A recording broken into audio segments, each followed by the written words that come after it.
News में आप सभी दर्शकों का स्वागत है। मैं हूं आपके साथ मुबीना।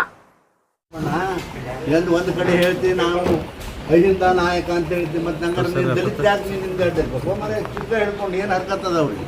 ಹಾಂ ನೋಡ್ರಿ ನಿಜವಾಗಿ ಇದು ಭಾಳ ನಾನು ಕೂಡ ಅದೇ ಒಂದು ಸಮುದಾಯಕ್ಕೆ ಸೇರಿದ ವ್ಯಕ್ತಿ ಅದೀನಿ. ಭಾಳ ದಿವಸ ಸುಮಾರು 30 ವರ್ಷಗಳ 40 ವರ್ಷ ಹಿಂದೆ ಹಾಕಿದವು ನಾನು. 1983 ಮಂತ್ರಿ ಆದಮೇಲೆ ಈ ಒಂದು ಮೀಸಲಾತಿ ಒಳ ಮೀಸಲಾತಿ ಆಗಬೇಕು ಅನ್ನೋದು ಹುಟ್ಟು ಹಾಕಿದವು ನಾನು. ಅದು ಯಾರಿಗೂ ಗೊತ್ತಿಲ್ಲ, ಆದರೆ ಅದ್ರ ಮೇಲೆ ಇವತ್ತಿಗೂ ಕೂಡ ನಡೆದದ. ಆದರೆ ನೀವು ನೋಡಿರಿ ನಮ್ಗೆ ಎಷ್ಟು ನೋವು ಮಾಡ್ತೀರಿ ಹೇಳ್ರಿ ನೋಡೋಣ.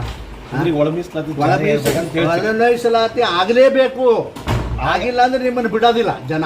ಇಷ್ಟು ಮಾತ್ರ ಹೇಳಿ. ಬಿಜೆಪಿಯಿಂದ ಏನು ಮಾಡ್ತೀರಿ? ಬಿಜೆಪಿಯಿಂದ ಬರ್ರಿ ಸರ್ಕಾರ ಏನು ಮಾಡ್ತೀವಿ ತೋರಿಸ್ತೀವಿ ಎಲ್ಲರೂ. ಈಗ ಹೋರಾಟ ಮಾಡ್ತೀರಾ ಸರ್ಕಾರ? ಅದ್ರ ಸಲ ಒಳ ಮೀಸಲಾತಿಗೆ ಒಳ ಮೀಸಲು ಮಾಡ್ಯಾರಲ್ರಿ, 2 ಸಲ ಮಾಡಬೇಕು. ಪಾಪ ಎಷ್ಟೋ ಹುಡುಗರು ಸತ್ತು ಒಳ ಮೀಸಲಾತಿ ಸಲುವಾಗಿ. ನೋಡಿರಲ್ಲ ಎಷ್ಟು ಜನ ಹುಡುಗರು ಸತ್ತು, ತಮ್ಮ ಪ್ರಾಣ ತೆತ್ತು ಹೋದ್ರು ಪಾಪ. ನಮಗೆಲ್ಲ ಬಡ ಮಕ್ಕಳು ವರದಿ ಜಾರಿಗೆ ಆಗ್ರಹ ಮಾಡ್ತೀವಿ. ವರದಿ ಜಾರಿಗೆ ಆಗ್ರಹ ಮಾಡ್ತೇವೆ, ಅದು ಆಗಲೇಬೇಕು, ಆಗಲಾರ್ದೆ ಬಿಡುದಿಲ್ಲ. ಸರಿ, ಜನವರ ಪ್ರಕರಣ ಅಂದ್ರಿ? ಜನವರ ಪ್ರಕರಣ ಜನದ ಆಯ್ತು, ನಾ ಖಂಡನೆ ಮಾಡಿದ್ದೀನಪ್ಪ. ನಾನು ಕೂಡ ಖಂಡನೆ ಮಾಡ್ತೀನಿ, ಅದು ತಪ್ಪು.